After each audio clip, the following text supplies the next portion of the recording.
अच्छा, आज हम बात करेंगे वन वे और to way slab, one way slab and to way slab के बारे में। ठीक है, ये वन वे और टू वे स्लैब के बारे में आपको पहले कुछ आइडिया है इसके बारे में या नहीं?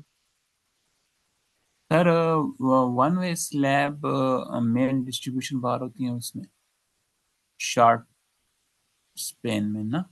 यानी इसका हम्म, एक था कि अ, इसकी छोटी लेंथ और बड़ी लेंथ को आपस में डिवाइड करना पड़ता है, और उसके बाद उसका आंसर अगर टू आ जाए या उससे ऊपर आ जाए वन वे कहलाती है।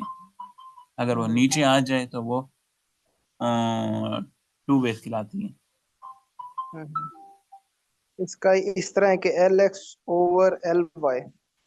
ठीक है, ये यस सर। हमारे पास है कि अगर वो आ जाए इज इक्वल टू या फिर ग्रेटर आ जाए टू से, तो वो हमारे पास वन वे स्लैब होती है। और अगर हम टू वे की बात करें, L X over L Y, अगर वो लेस देन टू या लेस देन टू, अगर कहें तो लेस देन टू, तो वो हमारे पास टू वे स्लैब होगी। Yes sir. इसमें बेसिकली जो डिफरेंस वो ये है, एक तो ये डिफरेंस है कि इससे हमें पता चल जाएगा कि ये स्लैब हमारी कौन सी है। तो सर ठीक बीम्स है, क्या है सर? बीम्स। हाँ, वन वे में सर टू बीम्स होती हैं, टू वे पे सर फोर बीम्स डालते हैं। हाँ, वो इस तरह है ना कि अब देखो, अगर ये वाली वन वे स्लैब है तो फिर इसके अंदर जो बार की डिस्ट्रीब्यूशन होगी ना, वो कुछ इस तरह होगी कि एक बार जो है वो इस तरह स्ट्रेट जाएगा और यहाँ से आगे वो फिर डॉटेड हो जाएगा। डॉटेड मीन ये है कि वो टॉप बार के अंदर कन्वर्ट हो गया है। यहाँ पे वो जाके क्रैंक बार जिसे हम कहते हैं, जिसकी शक्ल कुछ इस तरह की होती है, ऐसे जा रहा है, फिर नीचे आएगा, फिर इस तरह सीधा हो जाएगा। Yes sir. ठीक है, इस मैं ड्रा सही से करता हूँ, ऐसे तो होगा ये दोनों पहले। दोनों दोनों तरफ से सर क्रैंक नहीं होगा? एक ही तरफ से होगा? नहीं, ये एक तरफ से होगा क्रैक, क्रैंक बार, ये देखो इस तरह, ये एक बार ऐसे जा रहा है ना, फिर उससे अगला जो बार होगा वो ये एक इधर से इस तरफ होगा ना, तो दूसरा फिर इधर से इस तरफ होगा, इस तरह। ठीक है। इस तरह ये अल्टरनेटिव बार्स होते हैं, एक की डायरेक्शन इस तरफ होगी और दूसरे की डायरेक्शन इस तरफ होगी। सही ठीक है, है। ये दोनों की डायरेक्शन अल्टरनेटिव चलता रहेगा काम, इसको कहते हैं अल्टरनेटिव बार। ठीक है। ठीक है। अच्छा, उसके ऊपर ये हमारे जो सीधे बार होते हैं ना, जिसको हम कहते हैं कि ये हमारे इस तरह वो बिल्कुल सीधे होंगे। एक मिनट, ये लाइन सीधी नहीं लगी। ये वाले जो बार होंगे ना, इनमें कोई क्रैंक नहीं होगा, ये बिल्कुल सही है। स्ट्रेट होंगे। शॉर्टर डायरेक्शन में होगा ना, उसके अंदर अल्टरनेटिव क्रैक बार होंगे, क्रैंक बार। अब उसमें क्या होगा कि एक अगर ऊपर से नीचे को आ रहा है, इस साइड पे क्रैक क्रैंक है, तो जब दूसरा बार डलेगा ना, तो वो दूसरी साइड पे क्रैंक होगा। अगर हम यस इसकी सर। ओवरऑल ओवरऑल डायग्राम देखें तो कुछ ये इस तरह की डायग्राम बनेगी, जो एक इधर से आ रहा है, एक ऐसे जाके एक बार इस तरह हो गया। अब दूसरा यस सर। बार जो है वो यहाँ से स्टार्ट होगा और यहाँ पे नीचे को आएगा और फिर इधर चला जाएगा। ठीक है। ठीक है, ये उसका जो है ना क्रॉस सेक्शन बन गया। सही है। अगर हम टू वे की बात करें, टू वे के अंदर क्या होगा कि ये जो सर, ये होंगे बार, डिस्ट्रीब्यूशन बार जोन सी हैं, ये सारी स्ट्रेट आएंगी? हाँ ये ऐसी स्ट्रेट बात है आएंगी ना? सारी। हाँ। सारी स्ट्रेट आएंगी, और सर ये जो से आखिर में जो से क्रैंक इस तरफ जो सा रास्ता बच रहा है जगह ना, हम्म। तो इधर हम नीचे भी देंगे और ऊपर भी देंगे, मैं या सिर्फ आपको ना नीचे इसकी देंगे? थ्री डी दिखाता हूँ, इसकी पिक्चर जो है वन वे और टू वे की। फिर आपको समझ लगनी अच्छा। है इसकी। अच्छा ठीक है। क्रैंक सर कितनी लेंथ के बाद देना है? क्रैंक की मुख्तलिफ लेंथ होती हैं, वो जब हम इसकी डायग्राम बनाएंगे ना, इसकी स्टील की डायग्राम, उसमें उसकी स्पेसिफिकेशन के मुताबिक वो चीजें गिवन होती हैं उसके अंदर। ठीक है। वो जब हम बनाएंगे तो उसमें फिर वो सारी चीजें डिस्कस कर लेंगे। सही। एक मिनट, मैं इसकी ना डायग्राम निकाल लूँ।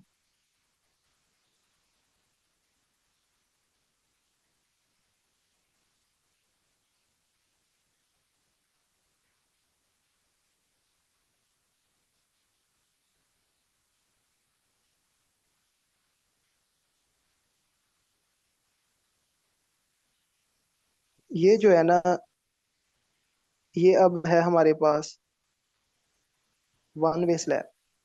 अब इसमें देखो कि इसमें, अच्छा इसमें क्या किया हुआ है उसने, उसने यहाँ भी क्रैंक दिया हुआ है, ठीक है, उसी बार के अंदर ये भी क्रैंक दिया हुआ है, और आगे एक स्ट्रेट बार डाला है, फिर क्रैंक, फिर स्ट्रेट, फिर क्रैंक, फिर स्ट्रेट। ये इस यस तरह सर। भी आप कर सकते हो, इस तरह भी कर सकते हो, ठीक है। इसके अलावा और भी ऑप्शन है हमारे पास, इधर एक और वीडियो होगी, ये देखें। अब ये पहला बार देखो, पहला बार यहाँ से जा रहा है क्रैंक होके बिल्कुल स्ट्रेट जा रहा है, ठीक है, उसके बाद फिर दूसरी साइड से क्रैंक आ रहा है और नीचे स्ट्रेट हो रहा है, ठीक है। इस तरह ठीक है। ये अल्टरनेटिव बेंड भी हम देते हैं, अल्टरनेटिव बेंड। ठीक है भाई। जो इनके बार बेंडिंग स्केड्यूल्स हैं वो मैं आपको फिर सबसे एंड पे समझाऊंगा कि इसका बार बेंडिंग किस तरह निकालते हैं। अगर इसकी लेंथ अगर 5 मीटर है, तो जो ये स्टील हम कट करेंगे ये कितने मीटर का होना चाहिए, वो फिर इसके जो ठीक। इंटरनल एंगल्स हैं वो हमें पता होना चाहिए, इनकी इसकी टोटल लेंथ का पता होना चाहिए, इसके अंदर जो हमारे बैंड्स आ रहे हैं वो हमने देखने हैं, ठीक है, उसी हवाले से ये सारी चीजें देखनी है। अगर मैं टू वे यहाँ पे लिखता हूँ, टू वे स्लैब। अच्छा सर, वो सर इसके ऊपर से सरिया नहीं देंगे, क्या नाम है ये, वन वे में? नहीं नहीं नहीं, ये देखो, एक मैं दोबारा वापस करता हूँ। इधर नहीं दिया हूँ। एक मिनट,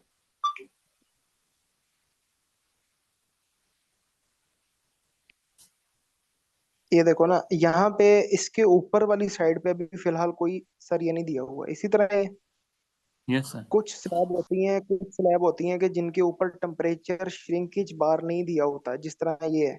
अब मैं आपको एक और एग्जांपल दिखाता हूँ जिसके अंदर इन्होंने टेम्परेचर श्रिंकेज बार दिया होगा। ये देखो, ये मैं जब ओपन की, ये एग्जांपल है हमारी टू वे स्लैब की, ठीक है। ठीक। बल्कि हाँ, टू वे स्लैब की है, ये चारों साइडों से बैंड अप दिए हुए हैं। अब इसके अंदर ये जो आपको फ्रोजी या ब्लू कलर के अंदर नजर आ रहा है, फ्रोजी कलर के अंदर नजर आ रहे हैं बार, ये टेम्परेचर श्रिंकेज बार है,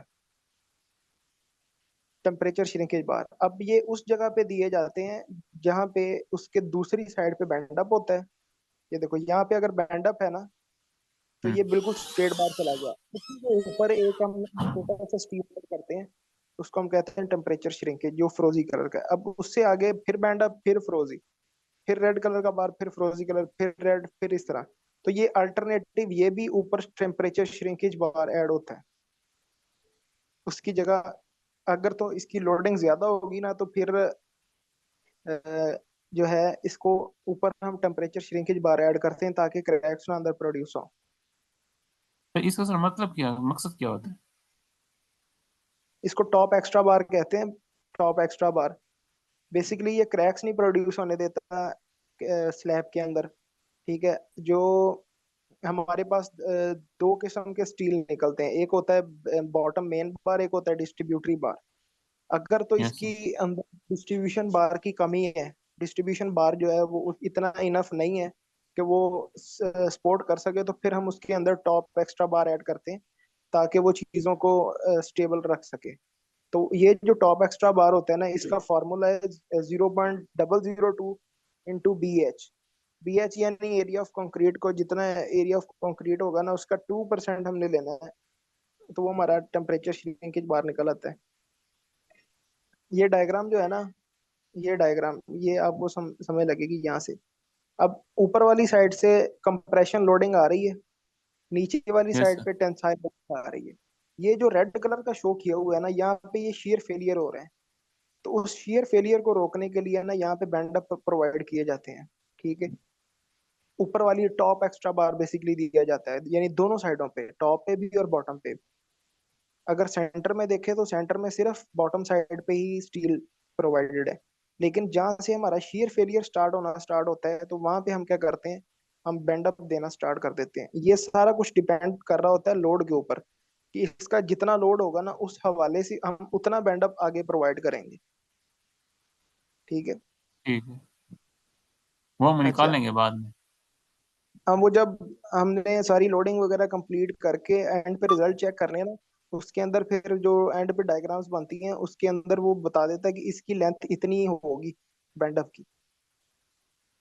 ठीक है, और ये भी बताया कि इसमें टेम्परेचर श्रिंकेज बार होंगी कि नहीं होंगी। हाँ, वो भी सारा कुछ उसके अंदर ऐड होगा। अच्छा, इसका सर फार्मूला लिख दें टेम्परेचर श्रिंकेज बार का। टेम्परेचर श्रिंकेज बार का एक मिनट, मेरे पास बुक पड़ी हुई है, मैं उसमें से आपको एग्जैक्ट फार्मूला बताता हूँ। एक मिनट।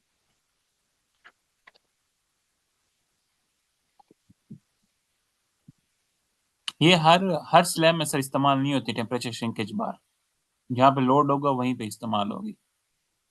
हाँ, टेम्परेचर श्रिंकेज का हर हर स्लैब के अंदर नहीं आती है, लेकिन किसी न किसी कंडीशन के अंदर ये फिर एग्जिस्ट करती है। लेकिन वो उस वक्त ही पता चलती है जब हम सॉफ्टवेयर पे डिजाइन कर रहे होते हैं। और एक ये मिनट सर यार। टेम्परेचर श्रिंकेज सर वन में भी होते हैं या सिर्फ टू वे में भी होते हैं। नहीं नहीं, वन वे टू वे दोनों में आ सकते हैं। ठीक है। बल्कि मैंने जो इधर स्लैब पड़ी थी ना बुक के अंदर, अब मुझे ढूंढनी पड़नी है। स्ट्रिंग टेम्परेचर श्रिंकेज बार।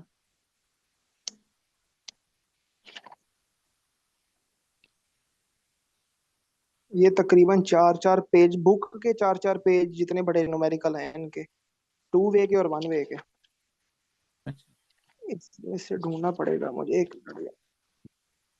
या मैं ढूंढ के आपको शेयर कर दूंगा ना इसका, जो एग्जैक्ट फार्मूला है। ठीक है।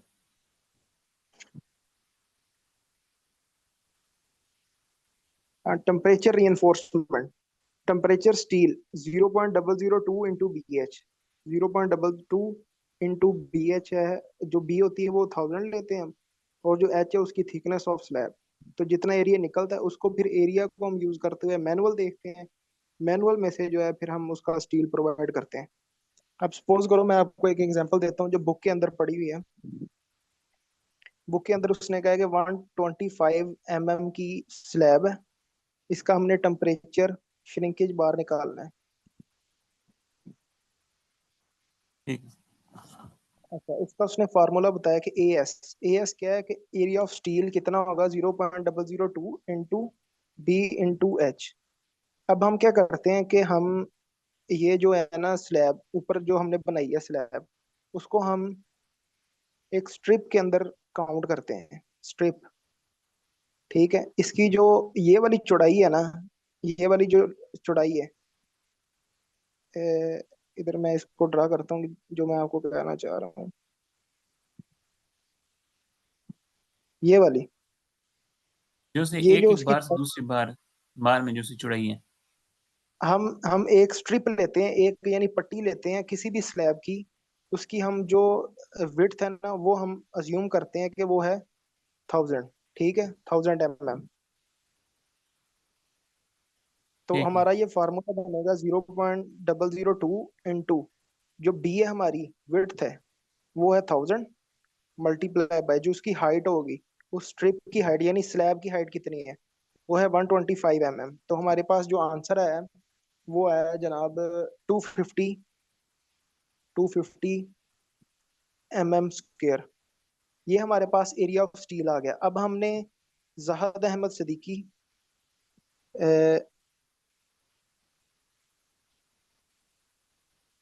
का मैनुअल जो है पीआरसी का, उसमें से जो पहला पेज है या दूसरा पेज है मेरे ख्याल से, वहां से हमने देखना है कि एरिया ऑफ स्टील कितना है। अगर एरिया ऑफ स्टील वहां पे रेंज लिखी होगी कि 200 से या 200 से 250 की रेंज में अगर हमारा एरिया ऑफ स्टील आया तो हमने कौन सा बार प्रोवाइड करना है। तो वहां पे उस मैनुअल से देखते हुए हमने यहाँ पे लिखा है कि 10 नंबर बार यूज करेंगे। ठीक है। ठीक है, 10 नंबर बार यूज करेंगे।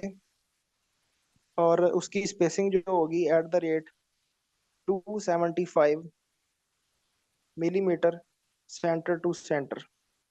ये उसने कह दिया अच्छा, कि अगर ये सब मैनुअल से मुझे सेंड कर देंगे? मैनुअल मुकम्मल तो नहीं, मैं जो ये जहाँ से देख के आपको ये टेम्परेचर श्रिंकेज करवाएगा ना, ये है वन वे स्लैब का, ये न्यूमेरिकल है वन वे स्लैब का। ठीक है, वो मैं आपको शेयर कर दूंगा, और मैनुअल जहाँ से देख के उसने वो चीजें की हैं वो भी मैं आपको शेयर कर दूंगा। ठीक। ये जो उसने बार सिलेक्ट किया है ना जहाँ से देख के, वो मैं आपको वीडियो छोटी सी एक बना के सेंड कर दूंगा। ठीक है। और इसका जैद हमाद सदीकी का ये वन वन वे स्लैब का भी मैनुअल पढ़ा है, टू वे स्लैब का भी पढ़ा है, दोनों का पढ़ा हूँ। जाहिद अहमद सदीकी, ये मैनुअल जो है ना, इसके अंदर आपको A to Z concrete structure के अंदर जितनी आज तक जितना भी वर्किंग हो चुकी है ना, वो सारी आपको इस मैनुअल के अंदर मिल जाएगी। इसके लिए दो बुक्स हैं PRC की, प्लेन रिइंफोर्समेंट कंक्रीट स्ट्रक्चर 1 और प्लेन रिइंफोर्समेंट कंक्रीट स्ट्रक्चर 2। दोनों बुक्स मेरे पास पड़ी हुई हैं जहाद अहमद सदीकी की। पीडीएफ में? ठीक है, PDF आपको इंटरनेट से मिल जाएगी, मैंने तो परचेज करके ली है। अच्छा, plain reinforcement concrete one. PRC आप मैं पिक्चर भेज दूंगा, concrete structure part 1, concrete structure part 2। ठीक है। ये दो बुक्स में से जो चैप्टर हैं, जो चैप्टर नंबर 7 है PRC 1 का, वो है कॉलम के ऊपर, उसमें कॉलम के न्यूमेरिकल है, स्क्वायर कॉलम और स्पाइरल कॉलम का। ठीक है, चैप्टर नंबर 3 जो है वो वन वे और टू वे स्लैब का है। इसी तरह ये सारे इस तरह चैप्टर डिवाइड हुए हुए हैं। बीम का डिजाइन भी इसके अंदर शामिल है, इसके अंदर स्टेयर का भी है। सारे design A to Z, pre stressing concrete के डिजाइन भी इसके अंदर शामिल है सारे। ठीक। तो प्री स्ट्रेसिंग कंक्रीट क्या होती है? प्री स्ट्रेस कंक्रीट बेसिकली जो फ्लाईओवर्स होते हैं ना, अगर मैं फ्लाईओवर की बात करूं तो उनका स्पैन जो होता है वो काफी ज्यादा बड़ा होता है। उसके अंदर हम yes sir. Pre stress concrete use करते हैं। प्री स्ट्रेस वो होती है कि जो पहले हमने स्ट्रेस किया होता है, बाद में हम कंक्रीट पोरिंग करते हैं। हमारे पास एक शेप होती है कुछ इस तरह की, एक गर्डर होता है, आपने शायद देखा हो, आई शेप गर्डर। Yes sir. ठीक है, इस तरह होते हैं, इस तरह, फिर इस तरह। पहले वो गार्डर बनाते हैं? हाँ, इस तरह के ना आई शेप गार्डर होते हैं वो। हाँ। अक्सर ये प्री कास्ट छतें जो मिलती है ना, उसके नीचे वो आ रहे होते हैं। उनका जो डिजाइन है, अगर हमने बनाना है फ्लाईओवर बनाना है, तो उसके नीचे भी इसी तरह के गर्डर्स आ रहे होते हैं, बड़े बड़े। तो यस सर। उनके उनका डिजाइन, उनका वो सारा पियर का, कॉलम का, और ये सारी चीजें ये उसके अंदर शामिल है। ठीक।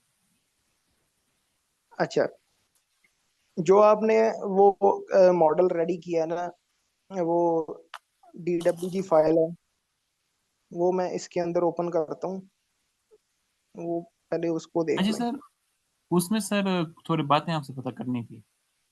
हाँ जी, हाँ जी, मैं उसको ओपन कर लूंगा साथ।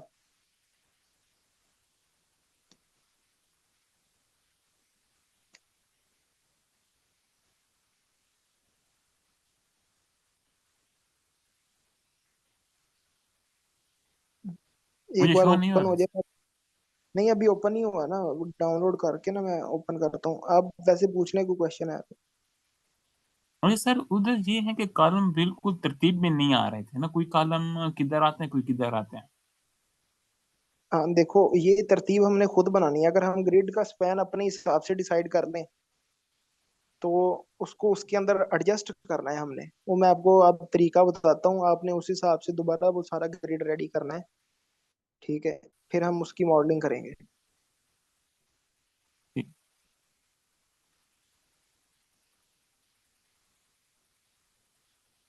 अच्छा, घरों का इसलिए थोड़ा डिफरेंट हो जाते हैं। बड़े प्लाजा होते हैं ना, उनके ग्रिड बिल्कुल साथ साथ होते हैं, ऐसा होता है कि उनका स्ट्रक्चर डिजाइन है।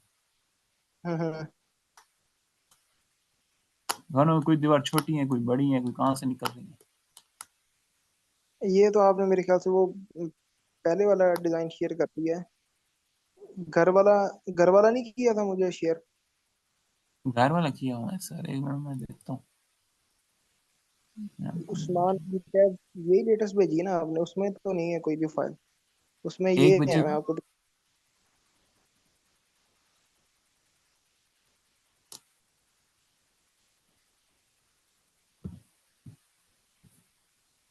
ये वाली है।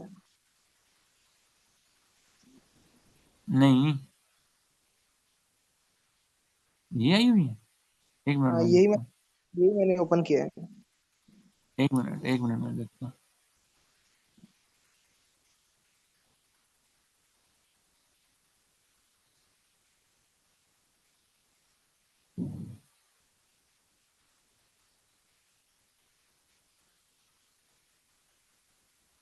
मेरे ख्याल में वो गलती से आ गया होगा। ये वाली यार देखें। अच्छा, इस ग्रिड में भी थोड़ी सी मिस्टेक है, वो मैं आपको बता देता हूँ कि अब ये जो कॉलम है ना, ये वाला कॉलम, ये जो आपने बनाया है, इसका ग्रिड बिल्कुल सेंटर से गुजर रहा है। ठीक यस है। सर।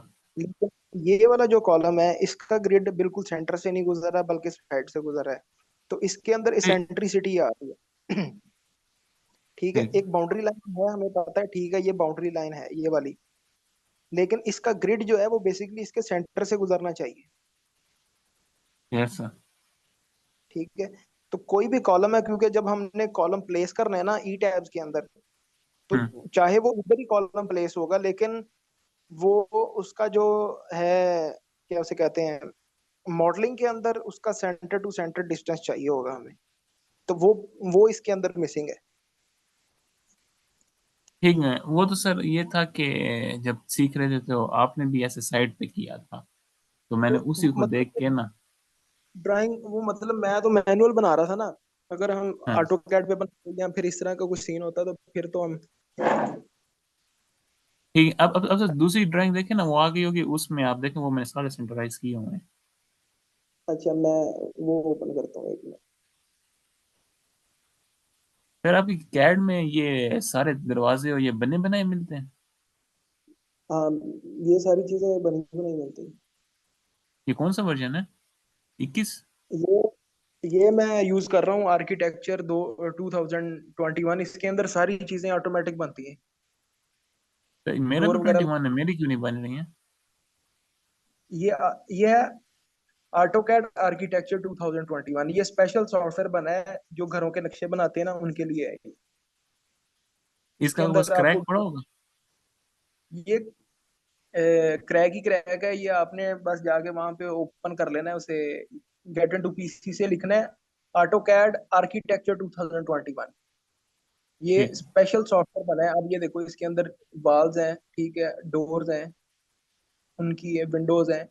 वो आपने फिर इसके अंदर जो वॉल होती है वो भी आप इस तरह डायरेक्ट बना सकते हैं। मैं आपको इसका डेमो वगैरह देता हूँ, ये भी बड़ा अच्छा सॉफ्टवेयर है। ठीक है।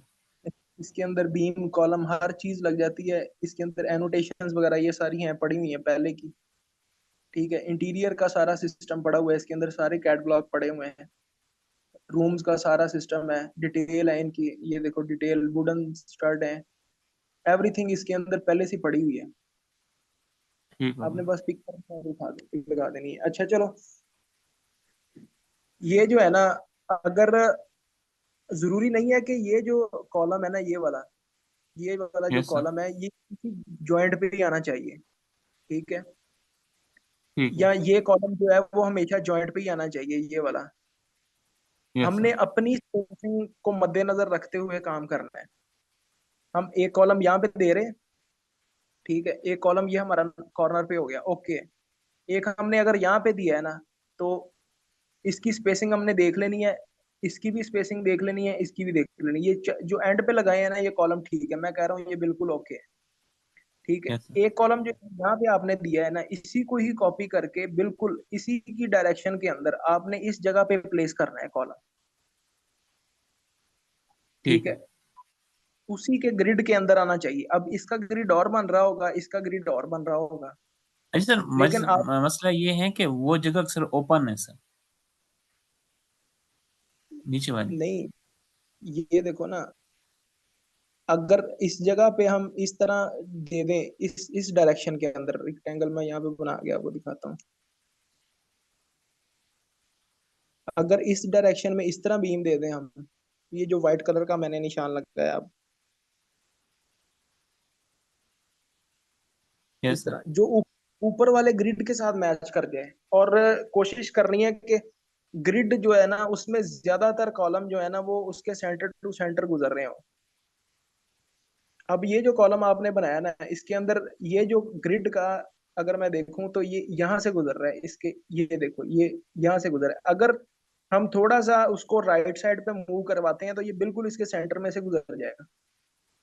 आपने यस सर। इसको ग्रिड को सेंटर में करके, इसका ये जो कॉलम है अगर ये थोड़ा सा इधर भी हो जाएगा ना, कॉलम ने बेसिकली आपके स्ट्रक्चर को स्टेबल करना होता है, उसने स्लैब को सपोर्ट करना है, ना कि आपकी बिल्डिंग को सपोर्ट करना है। स्लैब को सपोर्ट करना है, उसने ऊपर जो लोडिंग आ रही है वो डायरेक्ट सॉइल तक ट्रांसफर करनी है। ठीक है। Yes sir. अच्छा, अब ये जो दो लाइनें बीच में जा रही हैं, ये जो दो लाइनें जा रही हैं, ये अगर ये भी ठीक बन गया, ये भी ठीक बन गया, ये जो कॉलम यहाँ पे लगा हुआ है ना, ये वाला, यस सर। ये वाला, ये आपने कहाँ पे लगाया है, एक मिनट मैं देख लूं। अगर ये कॉलम यहाँ से खत्म होके ये भी इसके बिल्कुल फ्रंट पे आ जाए, यानी इस जगह पे आ जाए, इस जगह पे इस कॉर्नर पे, आपने ये इसकी विड्थ चेक कर लेनी है, क्या ये 30 फीट 10 फीट से ज्यादा और 30 फीट से कम है, तो ठीक है इधर ही कॉलम दे दो एक ही। जरूर यहाँ पे भी देना है और यहाँ पे भी देना है, जहां पे लाइन क्रॉस कर रही है ना वहां पे आपका कॉलम आना चाहिए। आपने ग्रिड की सेटिंग ठीक। कुछ इस तरह कर दी है कि वो बिल्कुल एक ना सीक्वेंस के साथ काम चले। फिर ये जो डॉटेड लाइंस होंगी ये आपके बीम होंगे। ठीक है। आप इंटरनेट से निकालेंगे ना, कोई भी स्ट्रक्चर निकालेंगे, वो हाँ ये हो सकता है कि कोई ऐसी कंडीशन बन जाती है जिसके अंदर बीम जो है वो किसी और बीम के ऊपर रेस्ट कर रहा है। अगर मैं इसकी एग्जांपल ले लूं, ये जो क्रॉस सेक्शन बना है, ये वाला जो मैंने दो लाइनें अभी सिलेक्ट की हैं, ये जो हम्म। यहाँ से राइट टू लेफ्ट जा रहा है, इसको हम मान लेते हैं कि ये मेन बीम है हमारा, प्राइमरी बीम है। और ये जो ऊपर से नीचे से ऊपर की तरफ जा रहा है इसको हम कह देते हैं ये सेकेंडरी बीम है। ये तो एक कंडीशन होगी, कोई एक आधी कंडीशन बन गई है कि इसके अंदर कॉलम हम प्लेस ही नहीं कर सकते कि इसके नीचे डोर है। ठीक है, सर इस एक ग्रिड सर, एक सर इधर इधर कंडीशन है सर, आप थोड़ा जूम आउट करें, मैं आपको जगह दिखाता हूँ। किस जगह पे बन रही है? प्लान पे जाए ना, ये नीचे देखें, मेन जब इंट्रेंस का दरवाजा है, नीचे नीचे नीचे नीचे, ये इस नीचे नीचे जो दरवाजा है सर, एक मिनट यार। ये ये देखें सर, दो कॉलम है नीचे सर, एक और कॉलम आ रहा है। हाँ ये देखो ना, अब अब ये यहाँ से यहाँ तक जा रहा है ना, ठीक है, एक हमारे पास प्राइमरी बीम आ गया। अब इसका जो है ना वो इसके ऊपर रेस्ट करेगा, यस सर। जो प्राइमरी बीम है वो इसके ऊपर क्या करेगा, रेस्ट कर लेगा। रेस्ट। लेकिन अगर हम इसको ग्रिड के अंदर लेके आना चाह रहे हैं, ग्रिड के अंदर, तो हम ये जो कॉलम, ये जो बीम है वो इस कॉलम के बिल्कुल स्ट्रेट अलाइन कर देंगे। ठीक है, तो वो हमारा यस सर। काम चल जाएगा। लेकिन अगर आपने यहाँ पे बनाया है बिल्कुल ठीक है, यहाँ से आपने एक सेकेंडरी बीम गुजारना है, यहाँ तक लेके जाना है, आगे उसकी लाइन नहीं लेके जानी है, आपने उसको खत्म कर देना है। ठीक है। ये जो डॉटेड लाइंस है ना ये बेसिकली आपके बीम्स होंगे। आपने इसको पॉसिबल इस तरह करना है कि हर कॉलम के centre to centre line cross करे। ठीक है, हर कॉलम से के centre to hmm. Centre crossing हो। अब ये देखो ये सेंटर टू सेंटर क्रॉसिंग नहीं है, ये वाली अगर मैं ये देखूं इस बीम की, इस कॉलम की, C1 कॉलम जो है, ठीक है, C3 centre centre column sir आपका इसके सर हो भी नहीं सकते इसकी। नहीं है। देखो ना, यहाँ पे अगर देखता हूँ मैं, यहाँ से गुजर रही है ना, यहाँ से, ठीक है, यस। यहाँ पे जब हम जाएंगे इस जगह पे, आपने यहाँ पे इसको रिस्ट्रिक्ट करना है कि इसके अंदर ही रखना है, या फिर इसको बाहर भी लेके जा सकते हैं। Yes sir. अब ये देखो ना, ये जो कॉलम है ना हमारा, इस जगह पे कॉलम देने की जरूरत ही नहीं है, क्योंकि ये जो स्पैन है ना, यहाँ से अगर मैं इसका डिस्टेंस लूं, इस जगह से लेकर इस जगह तक, तो ये सॉरी, DLI एंटर प्रेस करके मैं यहाँ से, ये 12 फुट 9 इंच है, इसके अंदर आपने 3 कॉलम दे दिए हैं। इसकी जरूरत ही नहीं है सेंटर वाले कॉलम की, ये आपका एक्स्ट्रा बजट ही है। इससे एक्स्ट्रा स्टेबिलिटी आ जाएगी, लेकिन इसकी कॉस्ट काफी ज्यादा इंक्रीज हो जाएगी अगर आप इस सर कॉलम को यहाँ से ये खत्म कर देंगे। ये मैंने इसलिए दिया सर, ये कार्नर का काम कर रहा है ना, ये जो सर पोर्शन है ये तो सर खाली होगा बिल्कुल। नहीं, पता क्या चीज है, हमने बिल्डिंग को, मैंने जो आपको पहले दिन स्ट्रक्चर स्कीम समझाई थी ना, उस हिसाब से रखना है। जो लेस देन 10 फीट होगा ना, लेस देन 10 फीट, वो हमारे स्ट्रक्चर को डिस्टर्ब करेगा, इस तरह के हमारा कॉस्ट इंक्रीज हो जाएगी। अब ये 7 फीट का है डिस्टेंस इसके अंदर हम्म, बन रहा है, और इस साइड से बन रहा है हमारे पास 5 फीट का, ठीक है। तो ये जो डिस्टेंस बन रहे हैं ना, ये कोई हमारी स्ट्रक्चर स्कीम से आउट जा रहे हैं, ये हमारे लिए काबिल कबूल नहीं है ये। अगर ये हम सेंटर से ठीक। ये कॉलम खत्म कर दें, इसके ऊपर जब बीम आ जाएगा ना, तो वो बेसिकली इसके ऊपर, इस जहाँ पे आपने ये कॉलम दिया है ना, इस वाल के ऊपर जो लोडिंग आ रही होगी, वो सारा बीम ही उठा रहा होगा। Yes sir. तो जब बीम सारी वो रिस्पॉन्सिबिलिटीज ले रहा है उसकी, तो फिर हमें नीचे कॉलम देने की जरूरत ही नहीं है। अच्छा सर, ये बात है सर, एक को सर जूम आउट करें। जी जी। ये देखिए ऊपर देखिए, तकरीबन इसका 17 फुट 7 इंच सा डिफरेंस बन रहे हैं ना, ये स्ट्रेट उस कॉलम से इस कॉलम तक। इस कॉलम से इस कॉलम तक। इससे हाँ, इधर सर बीम होगी ना क्योंकि ऊपर दीवार है। हाँ, तो इसके इसके अंदर 17 फीट का डिफरेंस आ रहा है, तो ठीक है, क्योंकि हमारी जो मैक्सिमम लिमिट है वो 30 फीट की है। अच्छा, इसका मतलब है यहाँ पे प्राइमरी बीम दे के इसके ऊपर सेकेंडरी बीम दे देंगे। हाँ, जरूरी नहीं है कि हर वॉल के ऊपर आपने देना है। आप सिर्फ यहाँ से यहाँ तक का दे दो, ठीक है। ये जो ब्लू ब्लू कर रहा हूँ ना मैं, समझ लो ये आपका चौकटा बन जाएगा। एक ये यहाँ से एक बीम चला जाएगा ऊपर को, ठीक है। हम्म। यहाँ से फिर यहाँ तक आ जाएगा बीम, ठीक है। उसके हम्म। बाद आप इसकी अलाइनमेंट के हिसाब से कुछ इस तरह का बीम डिजाइन करो कि वो इसके ऊपर आ जाए। ये इस तरह चौकटा बन जाए आपका, वो सारे बीम को होल्ड कर लेगा। हाँ, अगर जरूरत पड़ी तो ये जो एक ये सेंटर वाला बीम है, एक ये यहाँ पे हम एक और डाउन बीम डाल दें। आपने कुछ सेटिंग इस तरह बनानी है कि वो प्रॉपर एक चौरस बने चीजें, इस तरह,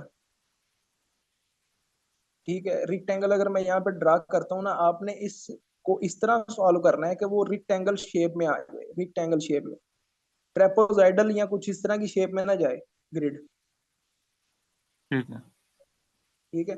कोशिश ये करनी है आपने, कॉलम की प्लेसमेंट उस जगह पे करनी है जहाँ पे उसका ज्यादातर चांसेस बने कि वो चौरस बन जाए। अब अगर मैं इसकी बात करूं, ये जो ये वाला पोर्शन है, अगर ये वाला कॉलम जो है वो इस कॉलम के बिल्कुल सामने आ जाता है, इस कॉलम के तो बिल्कुल विंडो है सामने आ सर। जाए, ठीक है। विंडो विंडो है ना, विंडो आपने इसकी एडजस्टमेंट कुछ इस तरह करनी है कि विंडो को आपने एडजस्ट कहीं और करना है, या फिर ठीक अगर है। यहीं पे करना है तो फिर कोई मसला नहीं, यहाँ से यहाँ तक आ जाओ, ठीक है।